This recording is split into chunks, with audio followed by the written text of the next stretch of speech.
नमश्चण्डिकायै।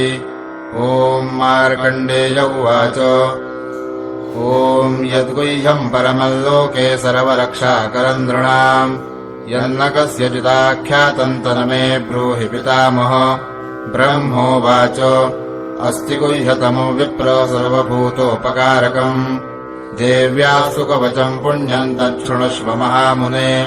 प्रथमौ शैलपुत्रीति द्वितीयम् ब्रह्मचारिणी तृतीयम् चन्द्रघण्टेति कूष्माण्डेति चतुर्थकम् पञ्चमौ स्कन्दमातेति षष्ठम् कात्यायनीति च सप्तमम् कालरात्रिश्च महागौरीति चाष्टमम् नवमौ सिद्धिदात्री च नवदुर्गाः प्रकीर्तिताः।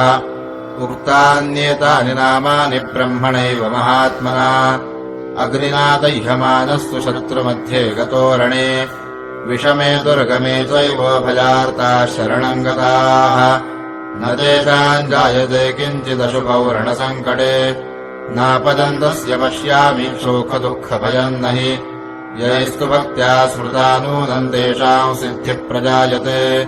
प्रेतसंस्था तु चामुण्डा वाराही महिषासना ऐन्द्रीगजसमारूढा वैष्णवी गरुडासना माहेश्वरी वृषारूढा कौमारी शिखिवाहना ब्राह्मी हंससमारूढा सर्वाभरणभूषिता नानाभरणशोभाढ्या नानारत्नोपशोभिताः दृश्यन्ते रथमारूढा देव्यः क्रोधसमाकुलाः शङ्खम् चक्रम् गदाम् शक्तिम् हलम् च मुसलायुधम् हेटकम् तोमरम् चैव परशुम् पाशमेव च कुन्तायुधम् त्रिशूलम् च